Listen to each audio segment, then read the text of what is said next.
हाँ सर आ गया, अनिश आ गया। So friends, so we begin the second session. First of all, my apologies for the hardships caused and the technical glitch that we suffered, because of which we lost some time. And but I'm glad that we are all back on the platform with the faculty for the. Anish sir आपका आवाज आ रहा है? वो सिर्फ उसने PPT नहीं उसने So may I now request my regional council member, my colleague Yashwant Kasar, to please introduce the speaker for the session. The session is a very interesting session on issues relating to dividend taxation. It's a new provision which has come in again into the statute books, and so it's a big question that we all face today. नहीं बस उसके लिए phone कर रही थी, वो session का गड़बड़ हुआ था ना, तो आप नहीं है तो फिर गड़बड़ हो रहा है यार, आप चाहिए। प्रीति madam, please mute your mic, please. Yashwant, please take over. Can you please introduce the speaker? Thank you. Yes, Drushti madam, thank you. Friends, as all of us know that Finance Act 2020 has brought major amendment in respect of taxation of dividends, and this has impact on various types of shareholders as well as some issues and practical challenges. So to deal with this subject and to guide us on this matter, we have a very learned faculty with us today, CA Anish Thakur sir. CA Anish Thakur is a fellow member of ICAI and a law graduate from Mumbai University. He has more than 30 years of experience in income tax advisory, compliance, and litigation assignments. He is the partner of Tax and Regulatory Services with Ernst & Young LLP. He joined EY on 1st February 2019. Prior to this, he worked with BSR and Company. Prior to that, practiced in the firm name AM Thakur and Company. Presently, he is the Vice President of Chamber of Tax Consultants, a body of tax professionals established in 1926. He has been Honorary Joint Secretary of the Chamber of Tax Consultants in 2018-19. He was the Assistant Editor of the Chamber's Journal for 18-19. He has written various articles in various newspapers, business magazines, and professional journals. He frequently speaks at seminars and conferences for professional forums such as ICAI, BCAS, CTC, IFA, etc., and industry forums such as FICCI, CII, BCCI, IMC, etc. He has also appeared on television as a guest speaker for business channels like CNBC, TV18, CNBC Awaaz, Bloomberg, UTV, NDTV, ET Now, etc.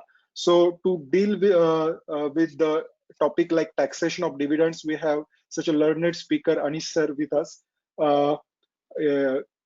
Without wasting much time, I request Anish sir to begin with his presentation on this subject. Over to Anish sir. I'm not able to get ना मेरा audio आ रहा है ना video आ रहा है, कुछ तो गड़बड़ है। मैं लैपटॉप चेंज करता हूँ, 2 मिनट रुको। आ रहा है, but we cannot see you. अच्छा, आवाज आ रही है? We can hear you. Video नहीं आ रहा। कैमरा ऑन कर किया है, नहीं आ रहा। So your camera is not on. Actually, the present screen is on. Your camera is still not on. Yeah.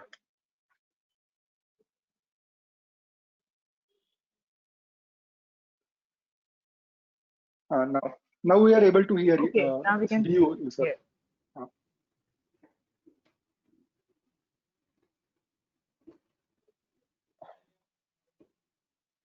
मैं अभी Yes, we can see you now. मैं पीपीटी लगाता हूँ। जी।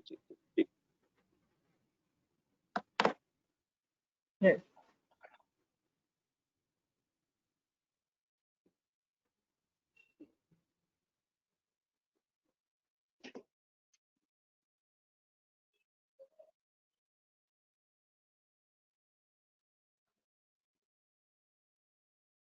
Okay, can everybody see the screen? Hello? No, sir. Can everybody see the screen and can everybody see me? Excuse So we can see me. you. The I don't screen know what is wrong with this. Just a moment. I have enabled screen share, which is showing as enabled. I don't know what is the problem. Sorry, Drushti. Give me a moment. Because without the presentation, it's going to be a Would you little like to difficult. send across your I'll stop and presentation, and start again. I can ask the institute to share the It's presentation, already and there then with you can, Vaibhav. So, if it's yeah, Vaibhav, can Vaibhav, you you just put already on the have it, no? presentation? It's already there with Vaibhav. So, he can actually play it if that is what it is.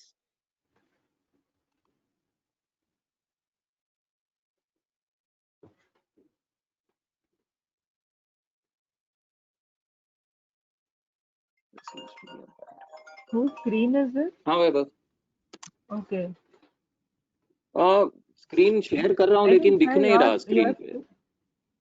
your लोगों को screen, दिख I रहा है, think. मुझे नहीं दिख रहा. Yes. नहीं पीपीटी दिख रहा है, पीपीटी है बैकग्राउंड में. आई डोंट नो क्या प्रॉब्लम है.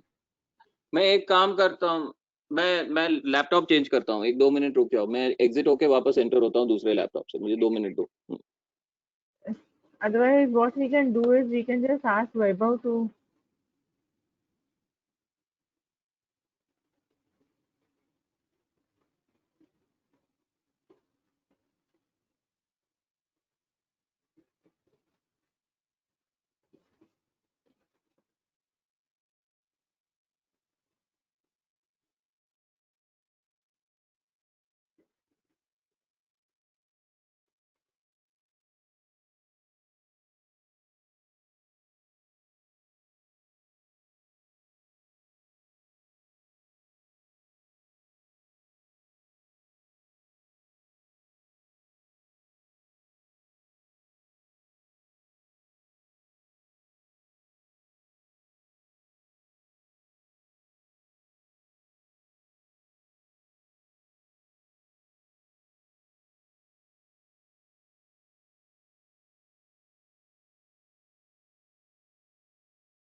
पाच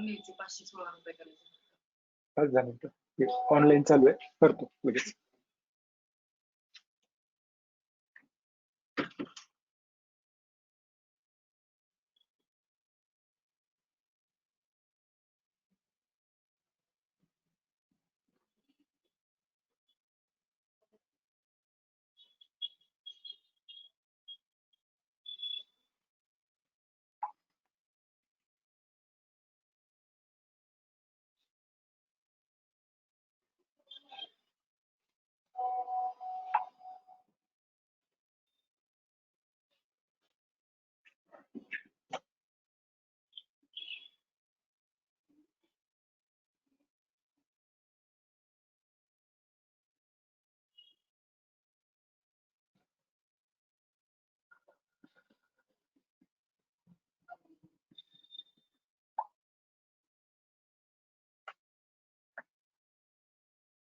Friends, the faculty is facing some technical glitches in logging in.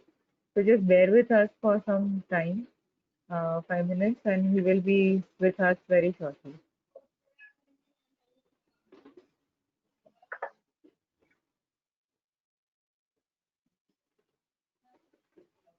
So as you would be also aware that WRC has also launched another refresher course which is on accounting standards, a very interesting course which is going to begin from next month itself.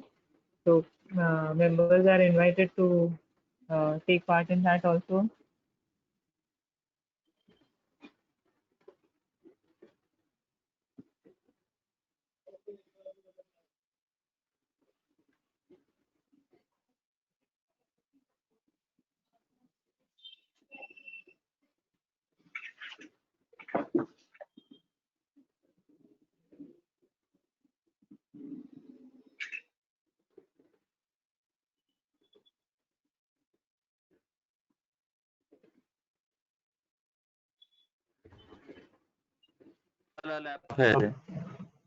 या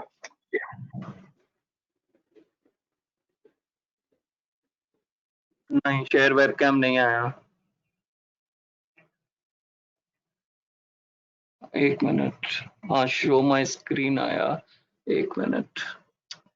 show my screen.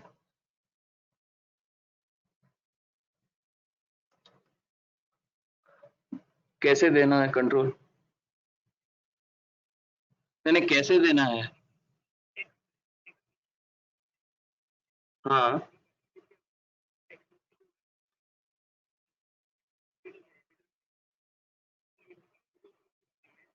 हाँ. हाँ. वो outlook है. PPT है. हाँ, ये लीजिए. PPT है. हाँ, ओके.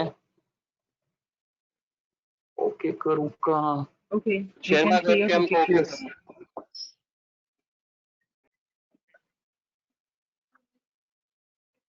हाँ.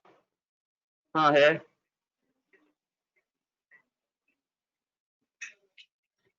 Slide show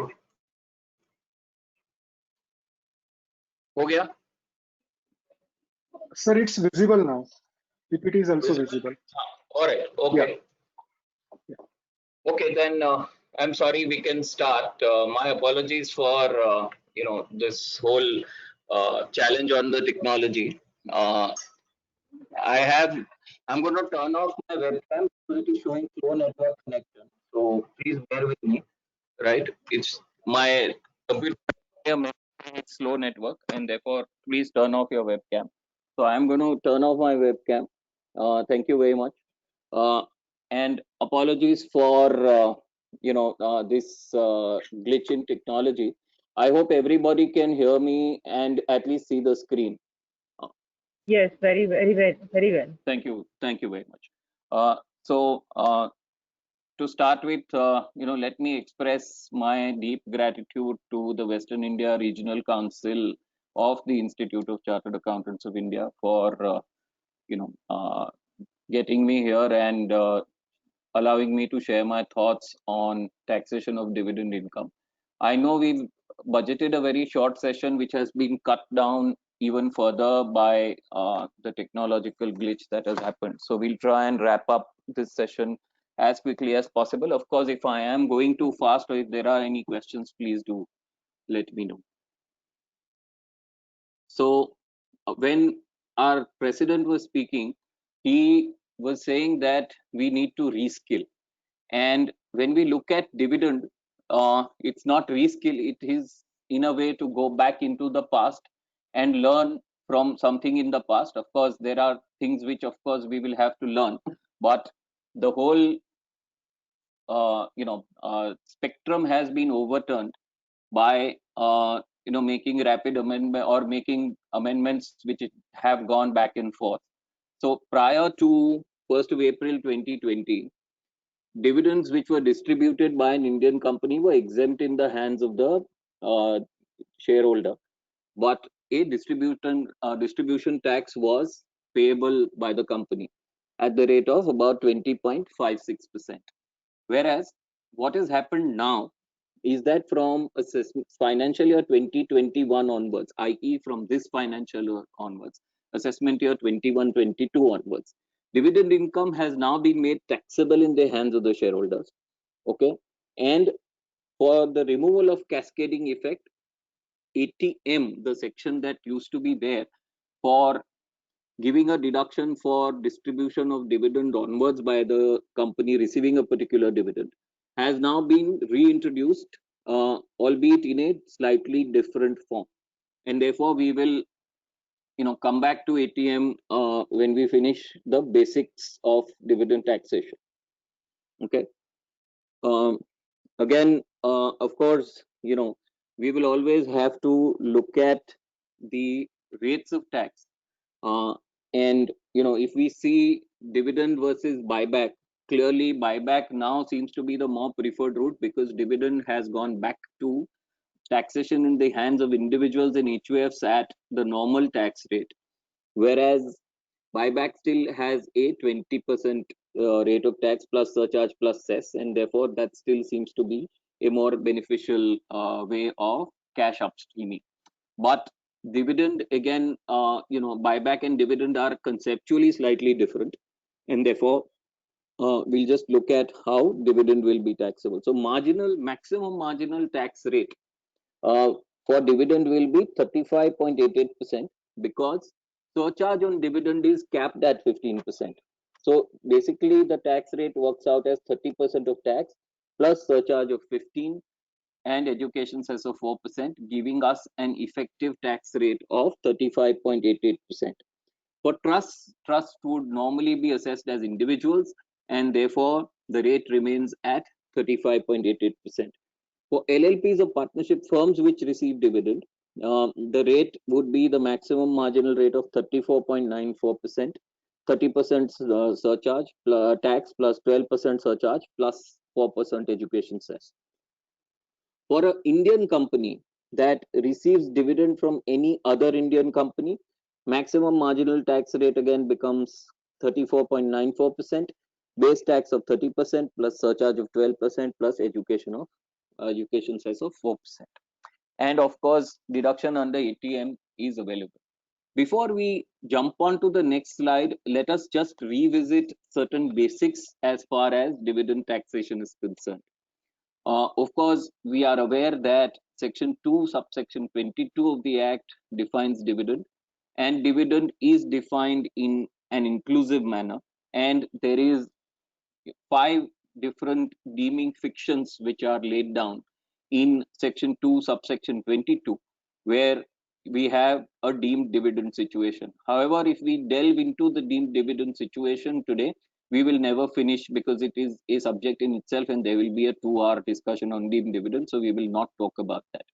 Suffice it just to say that for people who want to follow deemed dividend, and particularly 222E, there is a very recent decision of the Delhi Tribunal in case of Exotica Housing, which was reported by Tax Sutra just yesterday, which says that if you have a current account between two sister concerns, then that current account will not be regarded as loans or advance, and therefore there should be no deemed dividend as far as section 222 subsection E is concerned on that current account transactions. So that is something that one may note for one's understanding. The taxing section of dividend under the Act is Section 8. Section 8 itself is a deeming fiction. Section 8 basically says that there are two parts to Section 8. Section 8A, which deals with final dividend, and Section 8B, which deals with interim dividend. Final dividend, as per Section 8A, is taxable when it is declared, distributed, or paid. Now, if we see the word declared, declared means passed at the annual general meeting. And what happens is that there is always generally a record date which is different from the AGM date.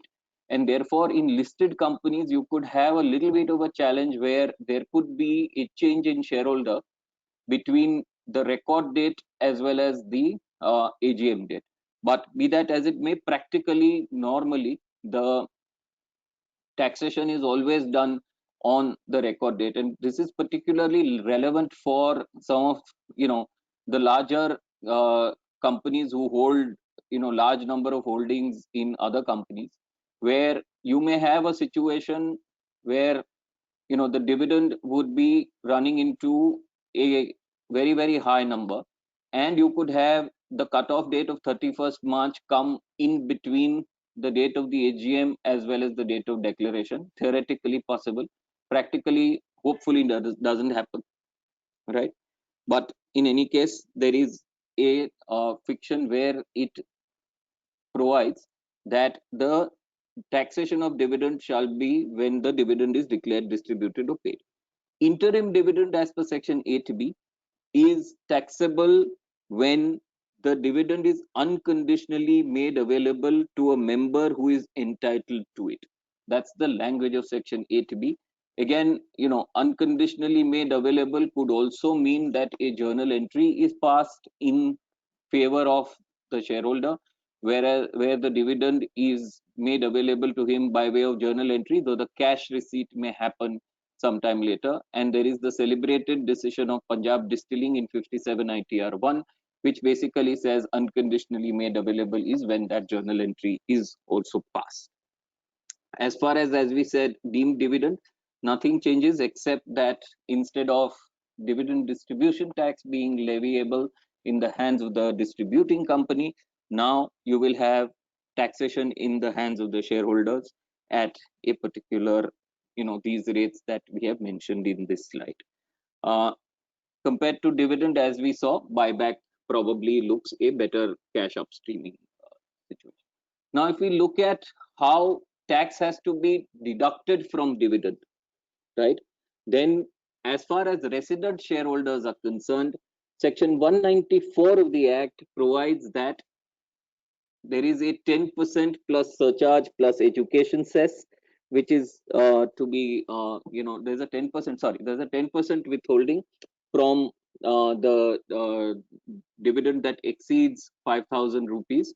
And 5,000 rupees will typically be, as far as every distributing company is concerned, in the good old days prior to DDT, prior to 1997, when DDT was introduced, the limit used to be 2,500 rupees, and that 2,500 rupees was applicable for a particular company. So I'm sure that that practice is going to be followed. As far as FPIs are concerned, the rate is 20% plus applicable surcharge and cess. And currently, because of the decision of the Supreme Court in PhilCom, which we'll come to in the next slide, the deduction rate could well be this 20%. And we'll come to the controversy that PhilCom has created in just a few minutes. As far as non-resident shareholders, which are not FPIs, are concerned, again, the rate of withholding tax is generally 20% under the schedule, under the first schedule. But because the withholding tax has to be under 195, you may be able to give treaty relief to the shareholders. subject to fulfilling a host of conditions, which again will come to. And there is also an interplay of the most favored nation article here. And we will look at some of this as we go along. But typically, for certain countries like European countries, which are Netherlands, Spain, etc., the rate can actually be reduced to 5%. All right, by invoking the most favored nation article. Now, surcharge to be applied at the time of tax withholding, specifically in case of non-corporate FPIs, and in case of treaty benefits, which are available, excess tax deducted. For example, if the company does not give you the benefit of the MFN and does deduct 20%, then if your client is a non-resident, he can claim the credit against any other income, or he can claim a refund in the tax return. Unlike the DDT, where there is a controversy on who can claim the refund, whether refund at all can be claimed, this is a pure tax in the hands of the shareholder, and therefore he can also claim credit for the same in his home country. There will be certain documents that will be required when the tax deductor looks at tax deduction, and we will come to that in terms of what do we need. We will basically need at the very least a valid tax residency certificate, and we'll come to some of the other concepts slightly later.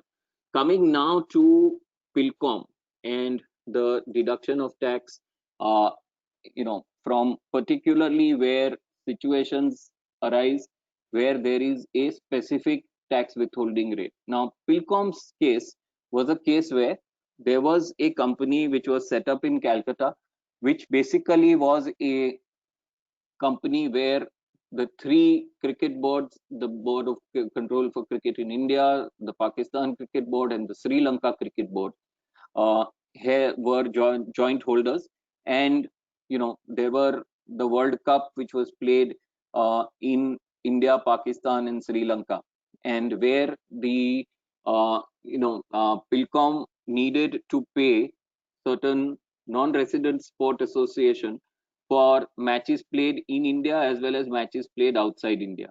And there is a section called 194E, which provides that if there is a payment to either a non-resident sportsman or a non-resident sport association, then tax has to be withheld from that payment at the rate of 20%. So there again, in that section, a particular rate for TDS has been mentioned in that section itself. Similarly, if we look at section 196D, where payment has to be made to a non-resident which is registered as a foreign portfolio investor, the rate of 20%, which we talked about in the earlier slide, has to be mentioned in the section, as has been mentioned in the section itself. And therefore, the question really is that what happens to treaty relief? Is such FPI entitled to treaty relief at the time of withholding? Or then, because the rate has to be mentioned or has been mentioned in the section itself, the withholding has to happen in accordance with that rate, and any treaty relief that the FPI wants to claim can be claimed only by filing a return of income.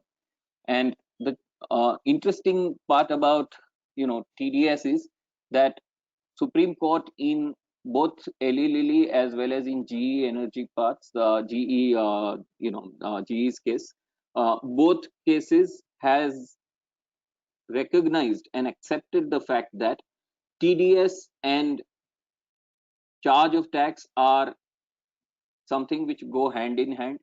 So if there is a deduction of tax which fulfills the ultimate charge of income tax for any person, then there should be no issue. As far as again, the provisions of 2011A are also concerned, now the beneficial provision of obtaining a chartered accountant certificate in case of shortfall of withholding has again been made applicable from September 2019 to non-residents as well. So from that perspective, there is a controversy as to whether there is to, when a company deducts tax from a payment of dividend to a foreign portfolio investor, what should be the treatment? Should the foreign portfolio investor be given treaty relief, or should the foreign portfolio investor not be given treaty relief?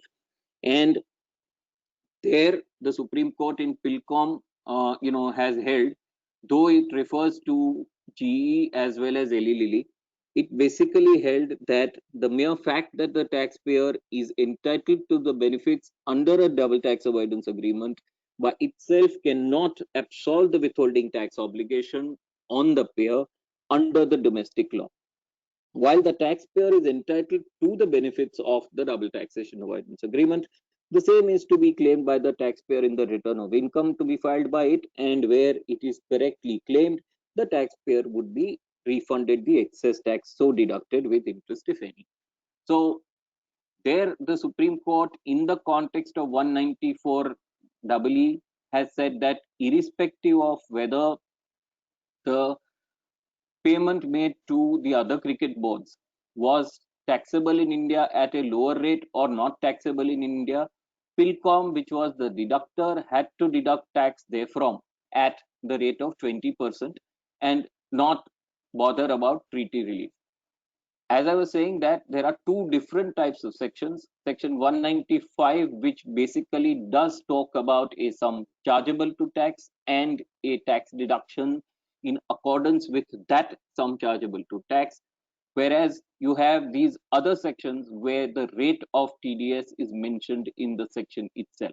One would believe that as far as applicability of this Pilcom decision to 195 is concerned, that should not apply, because the decision was rendered in the context of section 194 EE, where a rate was mentioned in the section. But as far as, say, a section like 196D is concerned, certainly you may have to look at it. Now, if we look at two sections, one is section 194 LBA, where a payment of interest or dividend income by a business trust, the withholding has to be at a flat rate of 10% without recourse to treaty benefit. Now, again, I would believe that as far as 194 LBA is concerned, again, there is a controversy to say that this is a peer related section, not a recipient related section, and therefore you could go back to rates in force. But these are issues which will come back to haunt taxpayers. So ultimately, I would think that as far as a deductor is concerned, he would want to play completely safe, and he would not want to deduct tax at any other rate except the rates mentioned in the section, and it would be up to the recipient to then file a return in India. And with that, one has to also remember that there is a corresponding amendment to section 115A, where it is said that if a taxpayer only has dividend income or interest income or royalty and FTS income, where tax thereon has been deducted at source in accordance with the provisions of the Act, i.e. not in accordance with the provisions of Chapter 17B, then there is no cause for filing of return. So if a FPI in this case accepts a 20% withholding, then and dividend income is the only income that it earns, then theoretically it is not required to file a return. But the moment the FPI wants to claim a lower withholding, then it will have to file a return. Again, if we look at now, taxability of dividend under the treaty, where you have situations where FPIs may want to claim it, or there are other non-residents who may want to claim the benefit of the lower rate of withholding, right? If you see Singapore, there is a 10% or 15% withholding depending on what percentage of shares are held by the recipient beneficial owner, right? Again, Mauritius has 5 or 15, Hong Kong has 5%, USA 15 to 25%, and Netherlands 10%. And Netherlands will come to because it is subject to the most favored nation article, which will come to in the next slide. But when we come to treaty, as Oswal ji was also explaining in the morning, or in the earlier part of the afternoon, where you will now not only have to look at whether the recipient is a resident of the other country. So if you look at Singapore, for example, only a valid tax residency certificate which is issued from the Singapore tax authorities may not suffice. You will need to look at several other things. And one of the other things is the beneficial ownership test. The other thing is the MLI, which we will come to. But the first test that we would anyway have needed to look at, even in the era pre-DDT, was that the recipient must be a beneficial owner of this dividend income.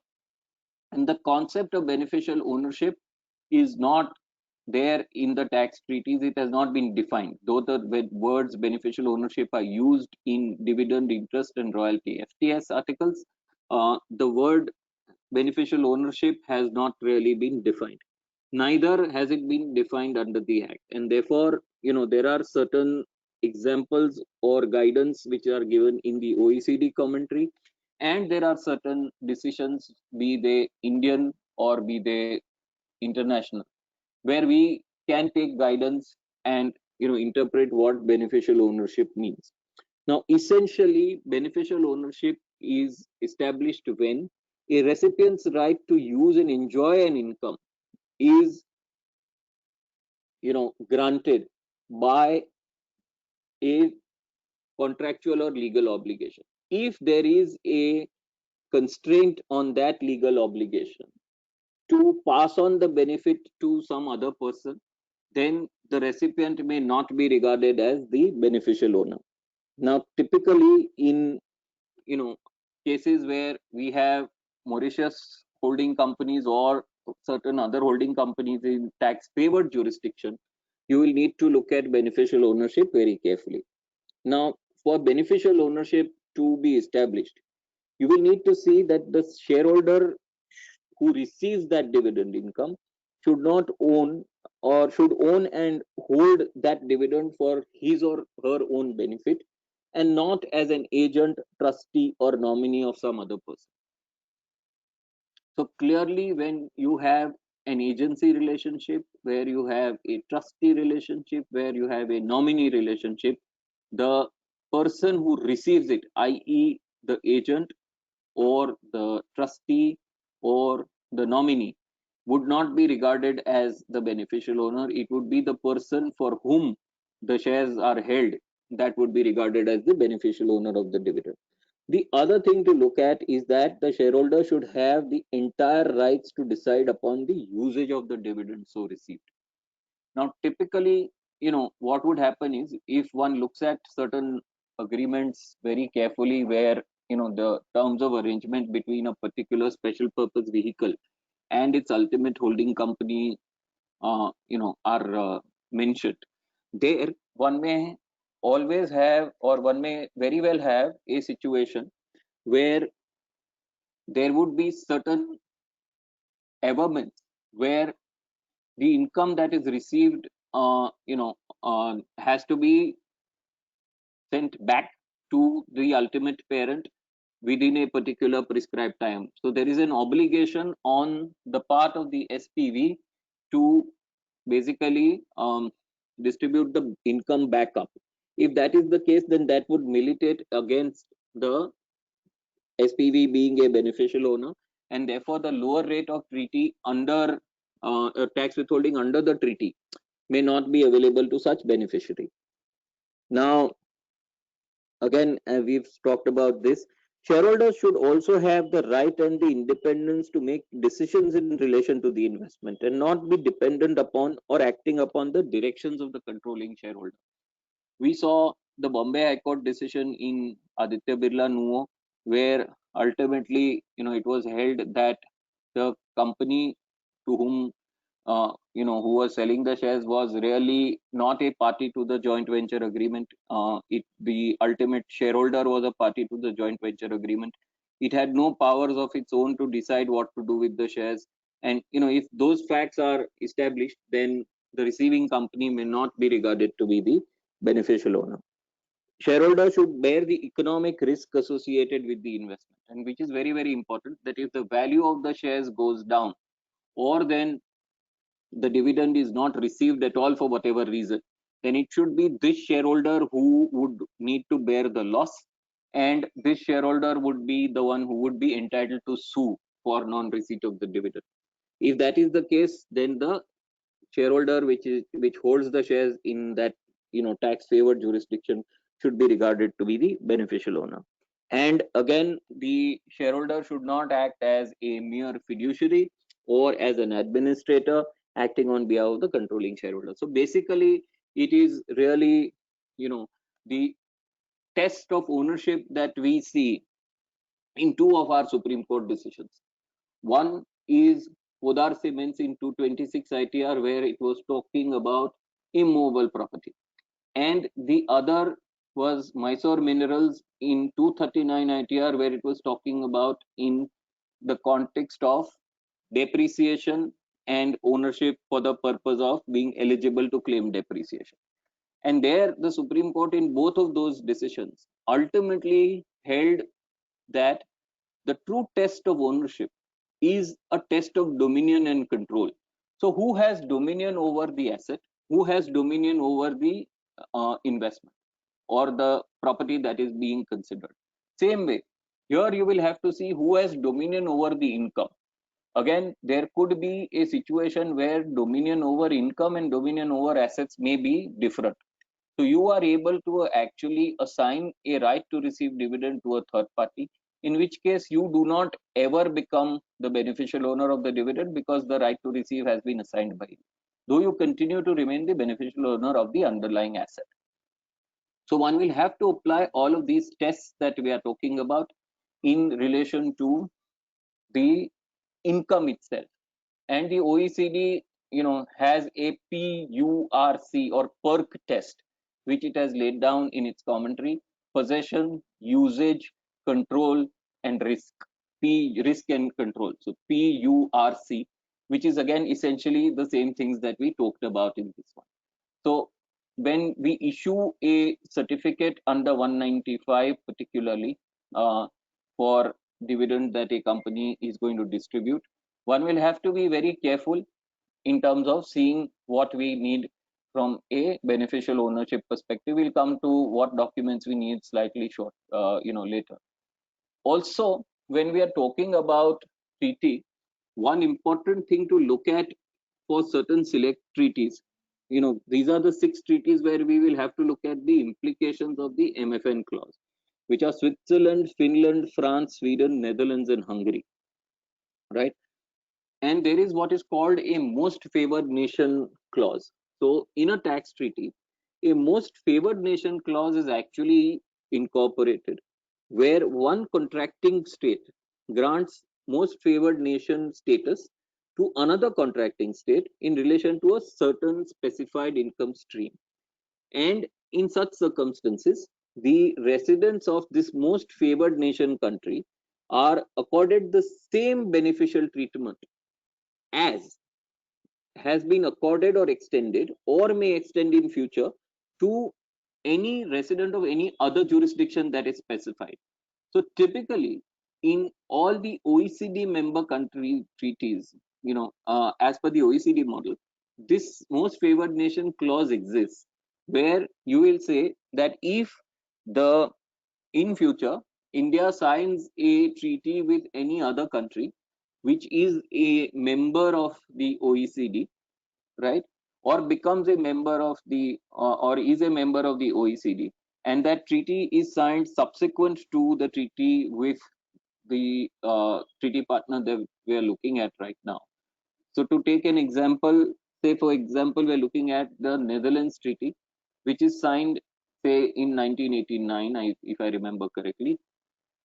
If after 1989 India signs any other DTAA with any other OECD member country which has a more favorable taxing rate or a scope which is more restricted as far as any stream of income is concerned, then that same treatment is afforded to the resident of Netherlands as well.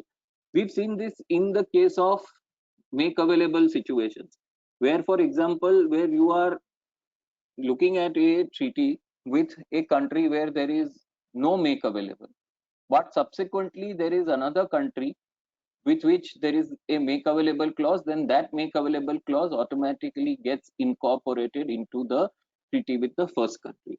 Similarly, you have MFN clauses with regard to dividend as well. Now, if you see these 6 specified countries, right, you will have the rates of dividend at 10% for all of these, roughly. And those are again subject to varying, language in terms of holding of shares or holding of voting power or whatever. But the point that we're trying to make is that India signed treaties with Slovenia and Lithuania somewhere in the last 1 year, where a beneficial rate of 5% is provided, right? And the condition is that the dividend income is taxed at 5%, where the shareholder, being a beneficial owner, owns at least 10% of the capital of the company paying the dividends. So Slovenia and Lithuania became OECD members today, right? And even Colombia, for example, became a OECD member as late as 28th of April 2020. India Colombia treaty has no restriction on the number of shares that you hold. So can you apply Slovenia, Lithuania, or Colombia to any of these 6 treaties, because they are also OECD member countries? These treaties contain an MFN clause, and can you therefore give the benefit of the most favored nation clause to residents of these countries? The catch here is that when these treaties were signed, which was earlier either in the late 80s or in the early 90s or somewhere even in the early 2000s, Slovenia, Lithuania, and Colombia probably didn't even exist, because they were Colombia existed, but Slovenia or Lithuania did not exist because they were part of certain bigger republics, right? And obviously, therefore, they were not members of the OECD at all. Colombia existed, but Colombia again became an OECD member after, in the month of April 2020, end of April 2020. Now the question therefore is that when you apply the MFN clause, do you look at the situation on when the treaty is to be applied today? I have to apply the treaty today. Therefore, today I have Slovenia, Lithuania, Colombia, who are members of the OECD, and I therefore give the benefit of the most favored nation clause to, say, a resident of Netherlands or a resident of France, and reduce his withholding tax from 10% on dividend to 5%, because I need to apply the MFN clause. Or should I therefore say that, sorry, at the time of signing of the treaty, right, there was no membership of Slovenia or Lithuania or even Colombia in the OECD. As I was saying, Slovenia or Lithuania probably didn't even exist when some of these treaties were signed, and therefore there could be no contemplation when somebody signs this to give the benefit, right? Because that is something which is not even known. Now that is one controversy which will come and plague us if we resort to this MFN clause.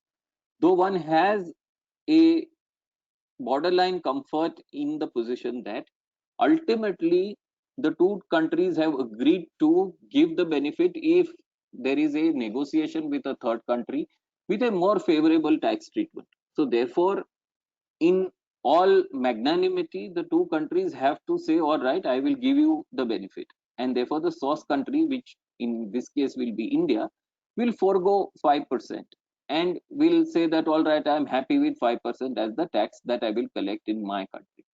Whereas there is another school of thought, and which I believe, will definitely be canvassed by the officials in the revenue, which will say that, sorry, but we contemplated only those countries who were OECD members at that point in time.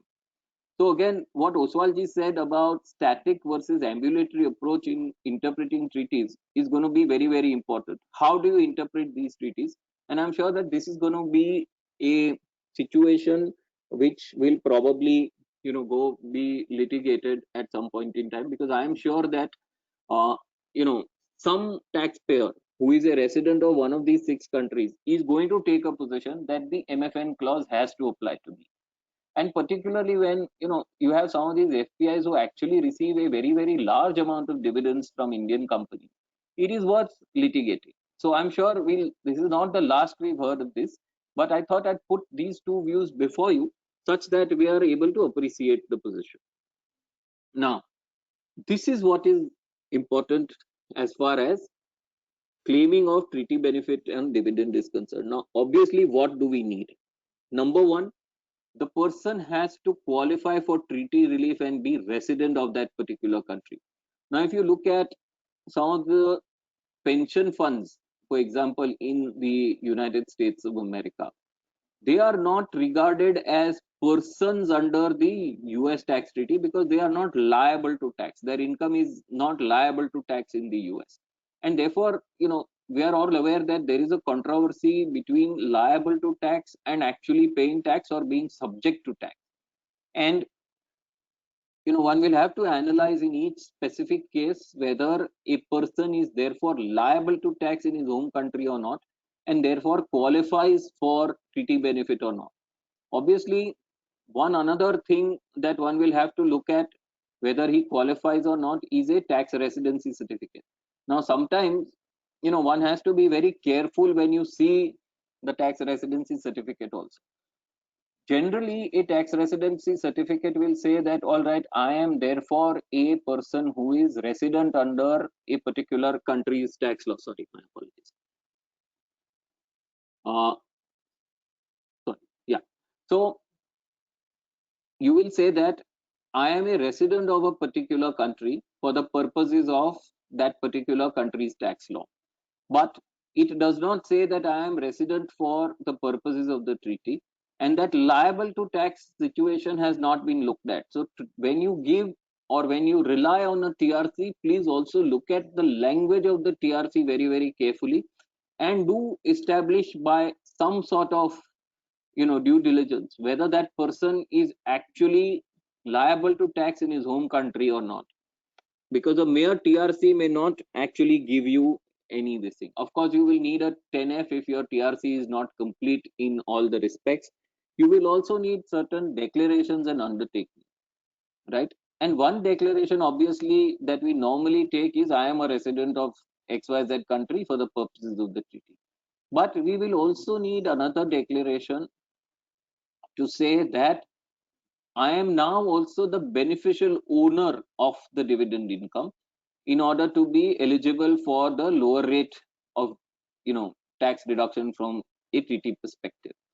And what I will also have to look at in that scenario is that I may rely on the declaration, but there should be no material on the face of something that I have in my records or something that is available in the public domain which can contradict that position that the recipient is indeed the beneficial owner. So clearly, if there is somebody who is, and to take the very simplest of examples, that that you're paying dividend to a trust, the trustee writes to you and signs a declaration saying he is the beneficial owner. Now, in that relationship, obviously, clearly the trustee is not the beneficial owner, as we saw earlier, that if there is a trustee or a nominee relationship, it is always the beneficiary or the person for whom the nomination is held, which would be regarded as the beneficial owner. So therefore, one will have to be very careful in terms of what we look at when we take the undertaking as well. Beneficial ownership is what we mentioned. Then there is also limitation of benefits, and we will have to look at limitation of benefits under each article, under each treaty, subject also to MLI, saying that what is the limitation of benefits that is specified in the MLI. It is not enough that there will be a beneficial owner.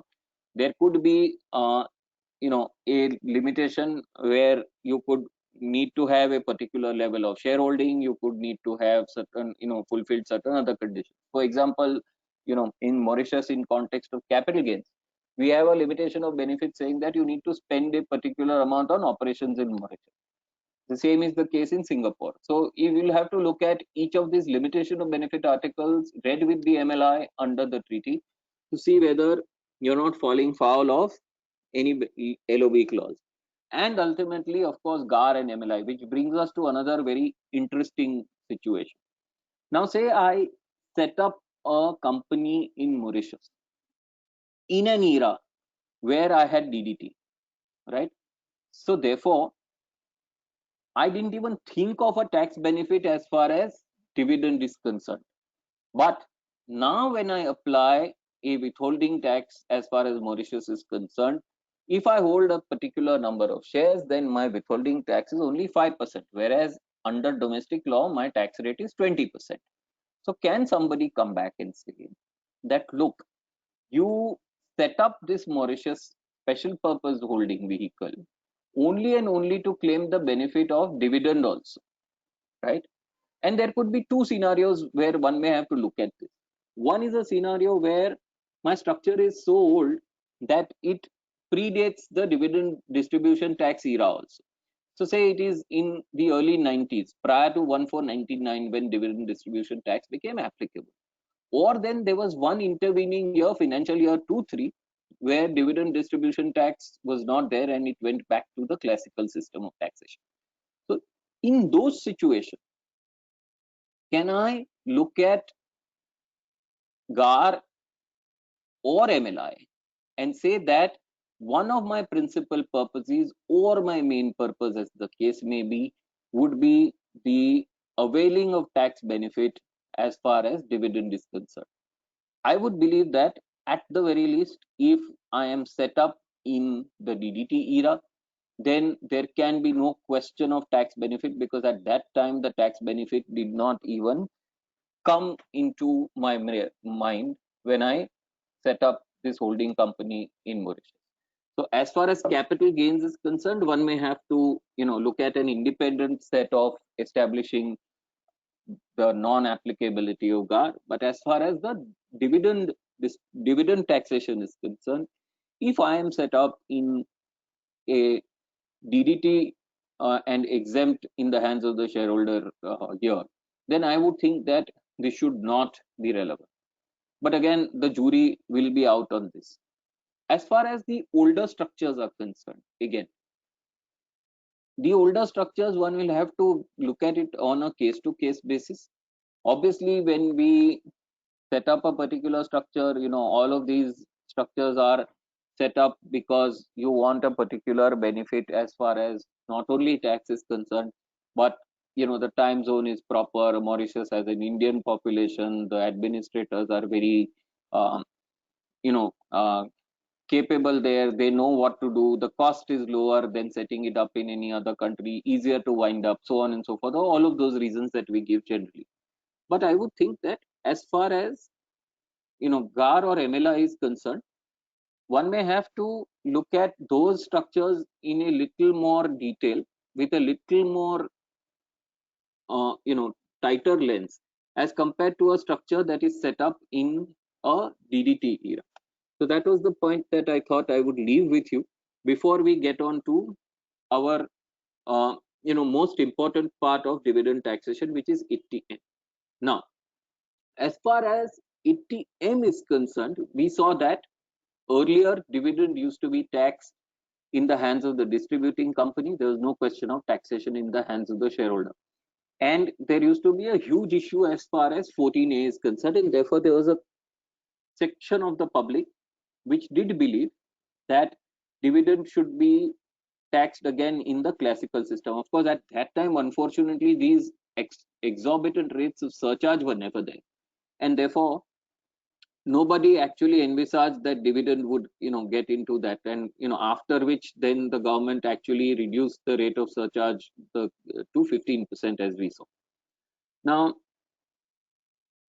the fact that it became taxable in the hands of the shareholder necessitated also the fact to eliminate the cascading effect as was there as far as dividend distribution tax was concerned, where if there was a company who received dividend from another company and it distributed the dividend back up to its own shareholders, it used to get a credit of the dividend distribution tax which was paid by the first company, right, against its own liability of DDT. So it eliminated cascading effect. Now, obviously, this cascading effect had to continue, and therefore there is the provision of section 80M which is reintroduced, of course, with a different language as compared to what it was earlier. But basically, what 80M says is that if I am a domestic company whose gross total income includes any dividend from any other domestic company or foreign company or business trust, then the amount of dividend received by me or amount equal to the dividend that is received by me shall be allowed as a deduction if such amount is distributed as dividend on or before the due date, on which is 1 month prior to the date of furnishing of the return under section 139(1). So I know that dividend distribution tax is not, or the ATM is not applicable for the assessment year 2021. But if the due date gets extended, then automatically the date for distribution of that dividend also gets extended. And the only condition that one needs to fulfill for claiming ATM is that there has to be a distribution of that amount to the shareholder. Now, what happens if the entire amount is not there, right? If there's a lower amount or a higher amount which is distributed. Now, lower amount is easy, that if I receive 100 rupees of dividend from company X, I distribute 80 rupees of dividend to my own shareholder, then I would get a deduction of 80 rupees. I would not get a deduction of 100 rupees, right? Simple mathematics. But if I distribute, say, 120 to my shareholders, then what happens? Then I have received only 100 rupees as dividend from my company where I hold investments. And therefore, my amount that is included in my gross total income is only 100 rupees, right? And therefore, I will get a deduction of 100 rupees only. Now, clearly, there is no mandate or requirement to say that I must receive the dividend first and distribute the dividend later.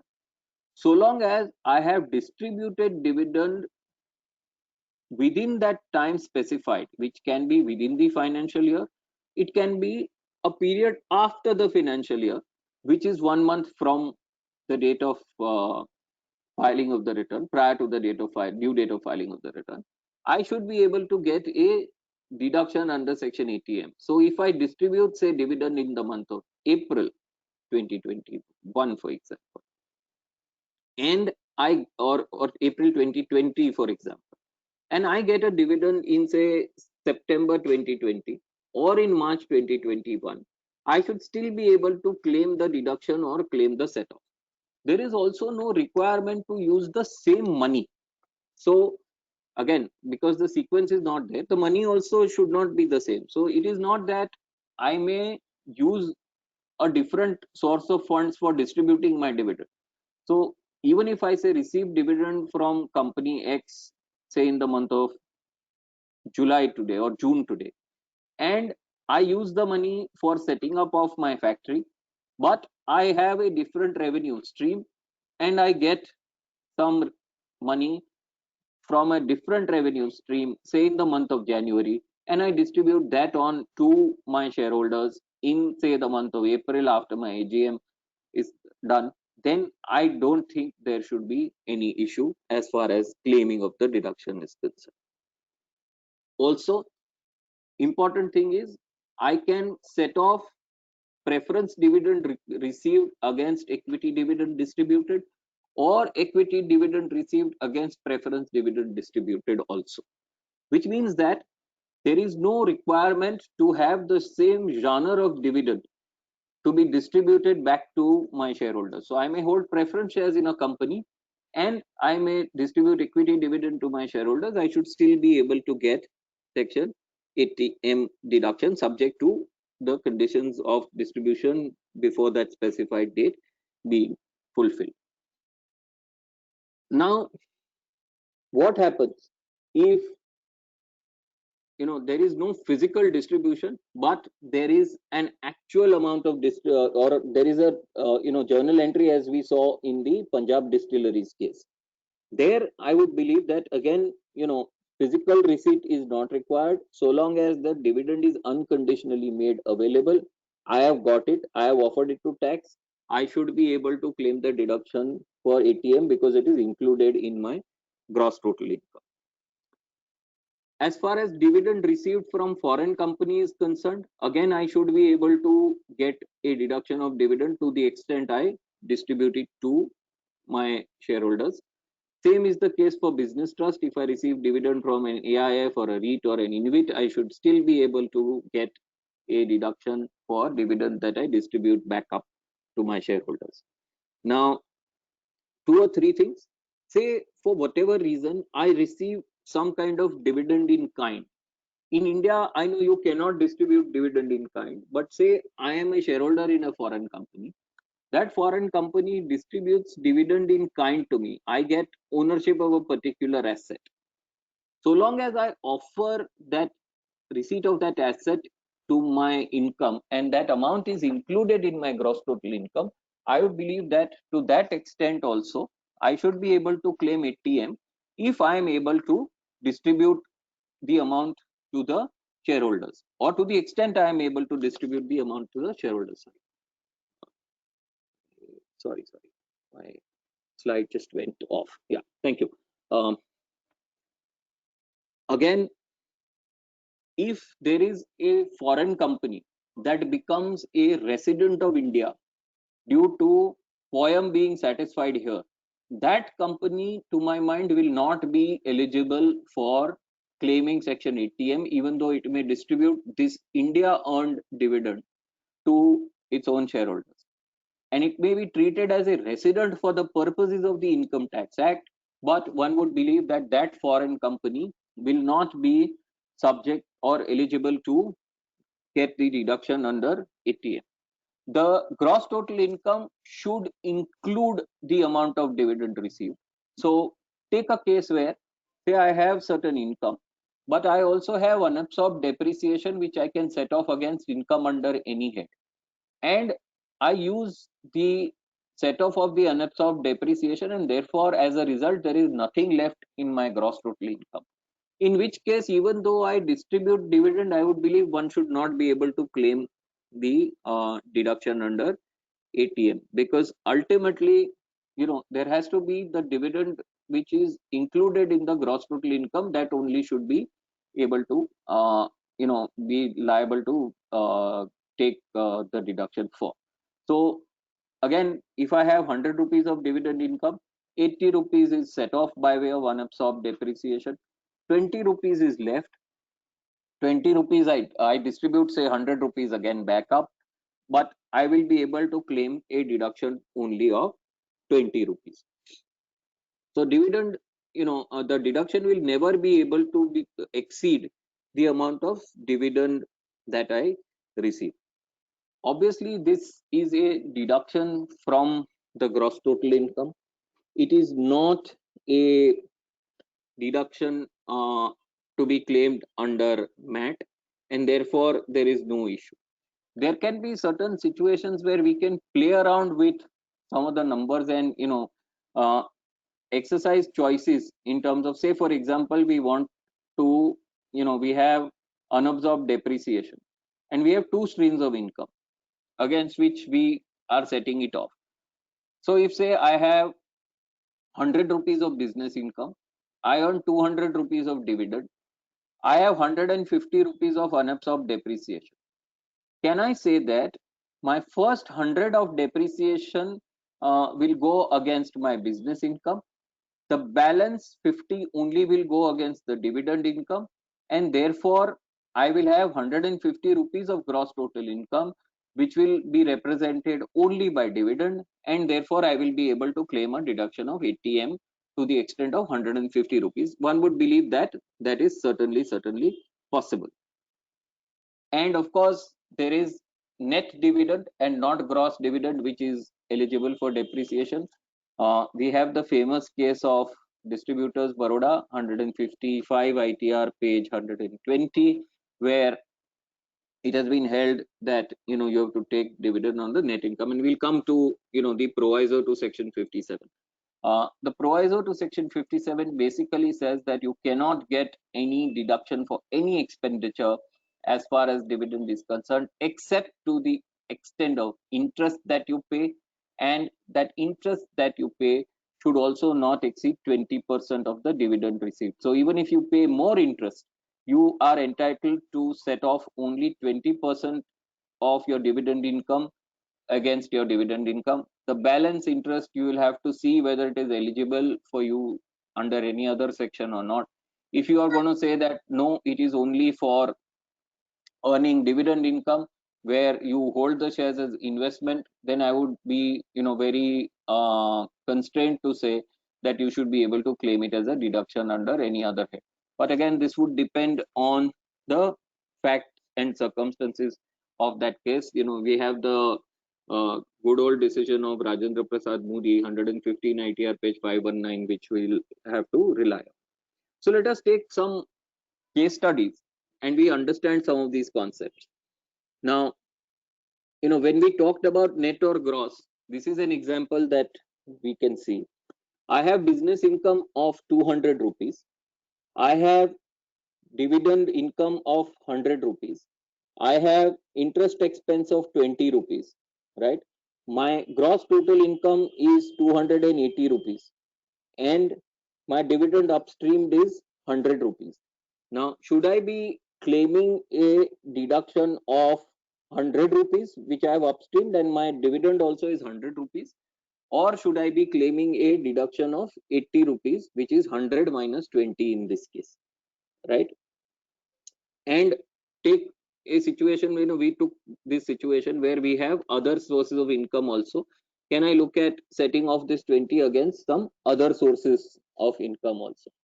Both views, I think, have some technical arguments. I would still believe that, as I was saying, that if we have a very clear understanding that the amount that I was borrowing was only for making investments in the shares which yield me this 100 rupees of dividend, then I will have to set off this 20 rupees against the 100 rupees of dividend, and therefore my deduction under section 80M will be only 80 rupees as far as I can see, right? But again, there is some play on the words of section 80M, which basically says that the gross total income has to include income by way of dividend.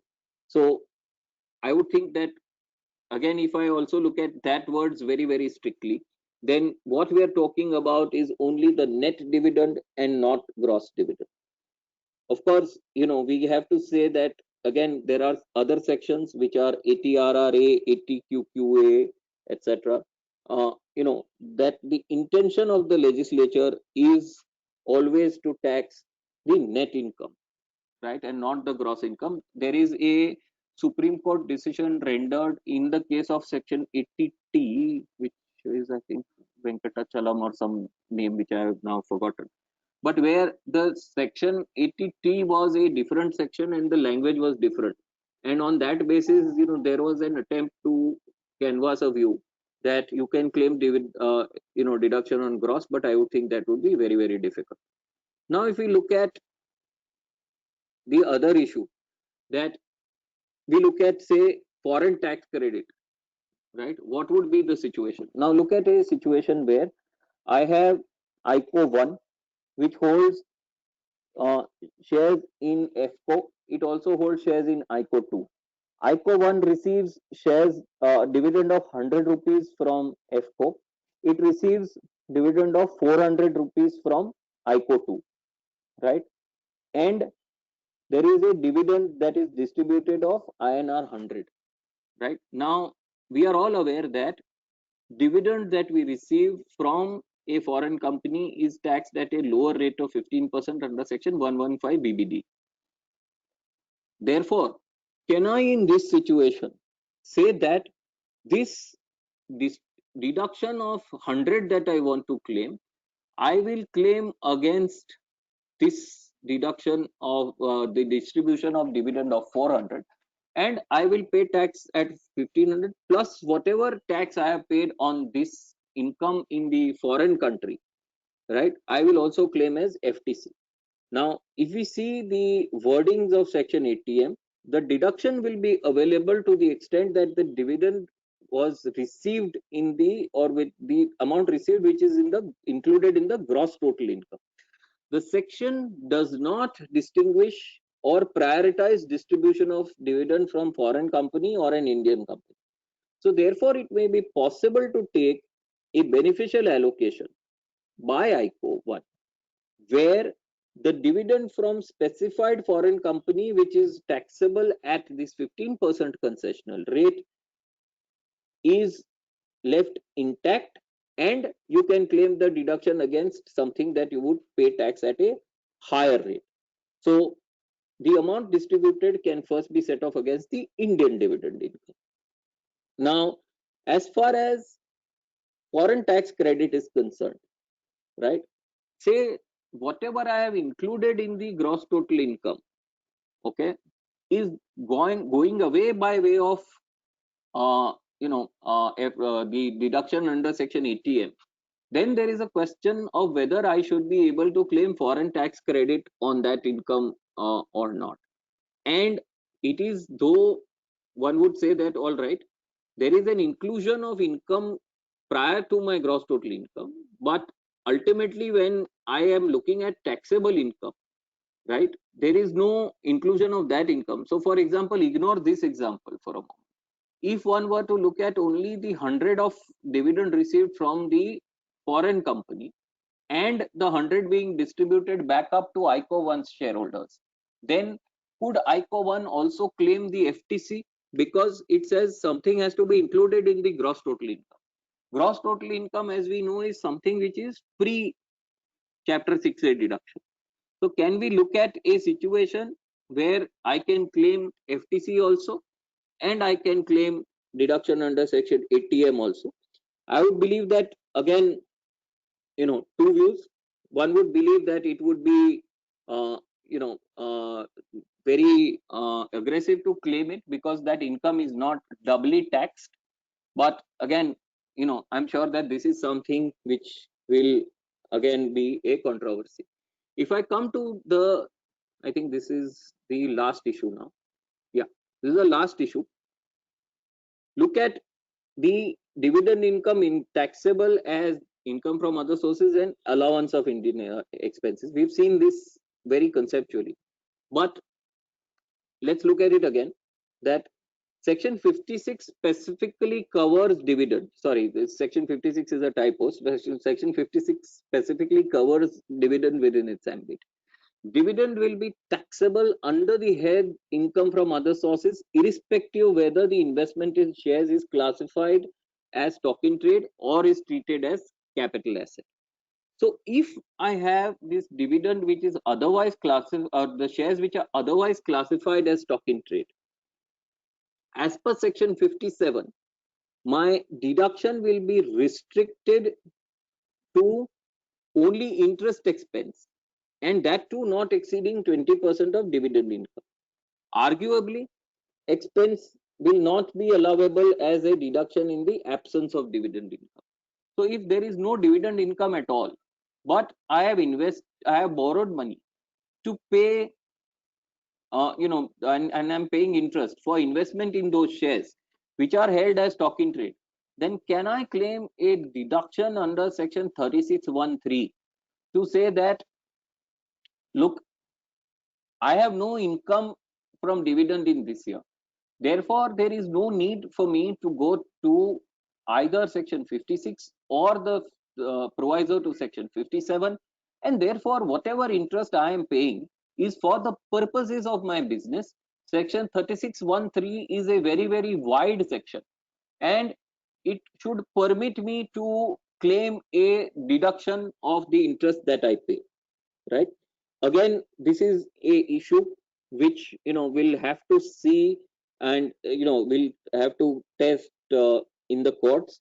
I would believe that there is a view possible that there is no deduction that is allowable even where there is a dividend, even where there is income, no dividend income. But again, that will be something that we will have to see as far as time goes.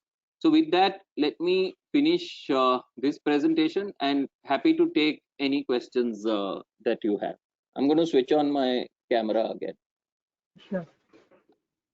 Mishra ji, if you can just put up all the questions.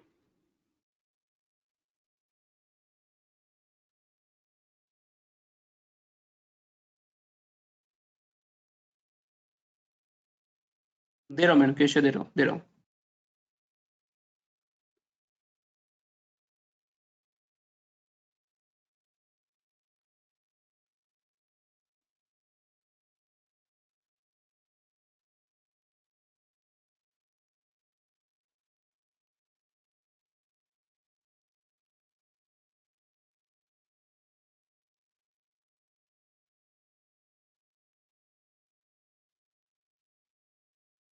I must say it was an excellent deliberation on every aspect concerning dividend, be it cross-border or be it domestic dividend receipt, the taxation of that dividend, going back all the way when earlier dividend was taxable, and the case laws, the weaving in of all the case laws. So I would say, on a lighter note, what we missed out today on the technology platform, you made up. In fact, both the faculties made up on the technical aspects which are covered very well in today's seminar.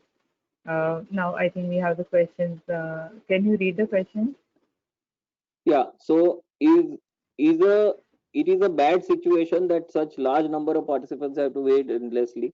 Yes, we apologize for the technology. Sometimes it does happen that the hitch or the glitch sometimes just works against us. Technology is something that we still need to master, unfortunately. So on behalf of WRC and on my personal behalf, I do apologize to everybody who were made to wait. Dividend received in April 2020, which is offered to tax in AY 2021. Shares sold in April on which short-term capital loss has been incurred. How to account for dividend stripping? Now, in this case, one would believe that dividend stripping should not come into the picture, right? Because as far as dividend is concerned, it will now be taxable. So therefore, there is no question of dividend stripping at all. Unless I am missing something. So as per Income Tax Act, Section 206AA would not be applicable if the documents which is mentioned in Rule 37 BC are provided by the non-resident. One of the document is TRC. So for income tax rate, it means TRC has to be taken from NR to avoid 206AA. Yes, the answer is yes. There are also other documents which are mentioned in Rule 37 BC. If you have some of those documents also, you may not want to apply 206AA. On 206AA, there could be very interesting issues, particularly when you look at ADR, GDR dividend. But as they don't affect too many people, one would not want to go into those. In the case of PILCOM, won't the tax be withheld at the rates prescribed in the DTAA if they are more beneficial? So PILCOM went and said that as far as the claim of the DTAA is concerned, you have to look at it only when you file the tax return. And that was in the context of a section where the rate was mentioned in the section itself. If we want to apply 195, for example, then it has to be, number one, a sum chargeable to tax, and the tax also has to be deducted in accordance with the rates in force. So as far as 195 is concerned, one would believe PILCOM would not affect you at all, right? Even though the sum may not be chargeable to tax, it is fine if you do not want to withhold tax. or if you want to give treaty relief, as far as 195 is concerned, subject to you taking the document, one should have no problem. But as far as a section like 196D, where a particular rate has been mentioned in the section itself, one would believe that you may have a little bit of a difficulty. Though, as I was explaining, that the charging and the procedure have to go hand in hand, and the Supreme Court, both in Eli Lilly as well as GE, said the same thing. Though Pilcom refers to Eli Lilly and GE, but it does not then go on to hold what Eli Lilly and GE held. It just said that as far as treaty deduction of tax is concerned, the High Court was right in saying that the tax deduction has to be at 20%. The recipient can always claim refund in his return of income. So Pilcom should ordinarily not apply when we are applying 195. Also, why should I claim for a refund in the first place if I can offer lower withholding? I think we've looked at that. Interim dividend was declared and distributed on 30th March 2020. This will get ratified in ensuing AGM. Interim dividend does not need to get ratified in an AGM as per company law. So interim dividend can be declared by the board, and as I was explaining, if the interim dividend is unconditionally made available to a particular shareholder, which means that a shareholder can sue for it, then it is that date on which the dividend would become taxable and not the date of your AGM.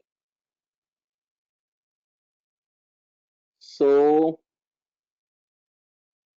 question 1, whether dividend would be treated as exempt for FY 1920 while paying DDT, the company should use AY 2021 or 2122.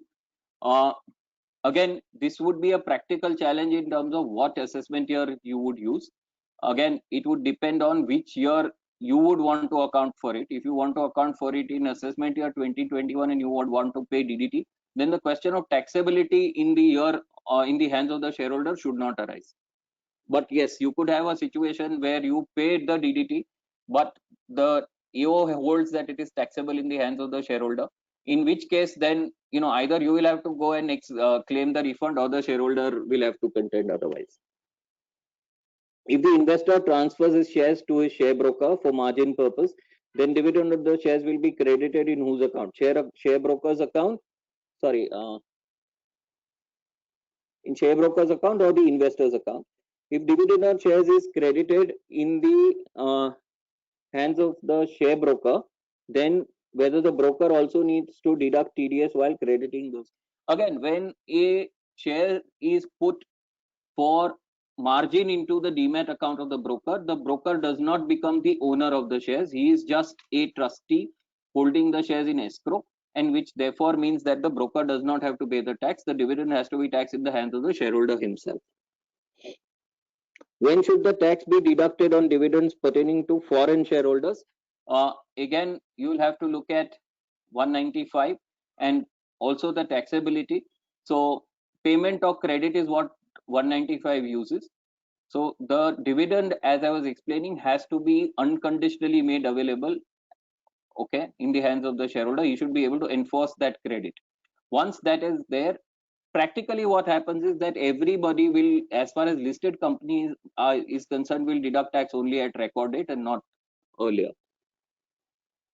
In case of an NRI, a resident in UAE who is receiving dividend income from shares invested in India, will he be able to avail the benefit of lower rate of tax considering such income not doubly taxed? Again, we are getting into M.A. Rafiq and Cyril Pereira situations where what is doubly taxed, what is liable to tax, what is subject to tax is a question. I would believe that the position that has been generally taken is that income is liable to tax in Dubai, though not subject to tax, and therefore one should be able to claim treaty relief in respect of those dividends, provided you are satisfying the residency conditions, that is the number of days stay. Can ATM be claimed against deemed dividend cases? Answer is yes. It doesn't matter. Dividend is an inclusive definition. So long as you have income which is distributed by way of dividend, as well as income that is, so there could be two situations. You are receiving something which is taxed as deemed dividend in your hands, and you are actually distributing dividend, in which case one may not have a problem. The second is a situation where you receive a, for want of a better word, normal dividend, but what you distribute is taxed as deemed dividend. I would believe again that also should be allowed to you as a deduction. What are the key facts which need to be substantiated based on robust documentation to claim beneficial ownership for taking the benefit of reduced tax in the relevant tax treaty? Autonomous management, investing activities, no back-to-back remittance, usage of funds. Yes, all of these also. And I think ultimately there is also a lot of importance to be given to history.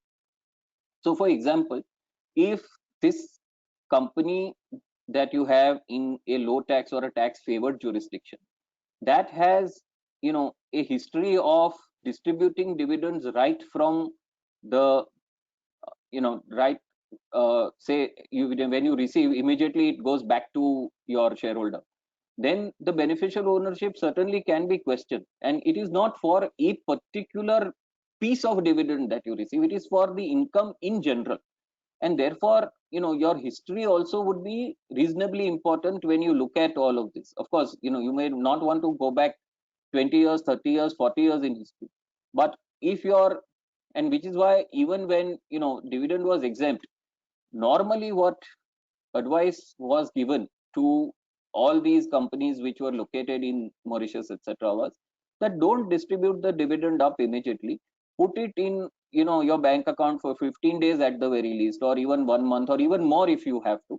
You know, we have a fact pattern. I was looking at a fact pattern where in Mauritius, that company had retained dividend for 6 months, and it had used the dividend for several purposes and then distributed it back up to its own parent.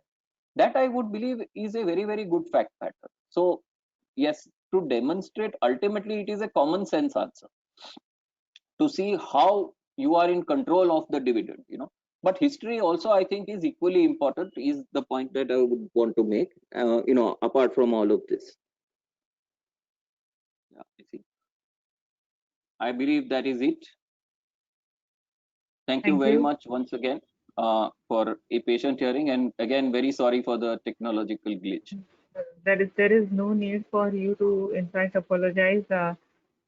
On behalf of WIRC, I would myself like to apologize for the technical glitch which happened. It seems there was some major fault with the technology platform that we use, and because of that, there were those problems which happened. We will see to it that doesn't happen next time. But I must say, sir, that you put up an excellent presentation covering every possible aspect relating to dividend, and I'm sure all the listeners are richer with the knowledge of dividend that you have given them. I would like to propose a very hearty vote of thanks to you for the contribution that you have made. And despite all the technical glitches, you could just come back, and I think it's all's well that ends well. We had an excellent session, sir. Thank you very much for being there with us. Thank you very much to all the viewers and the listeners. Yes, thank you. Thank you, sir.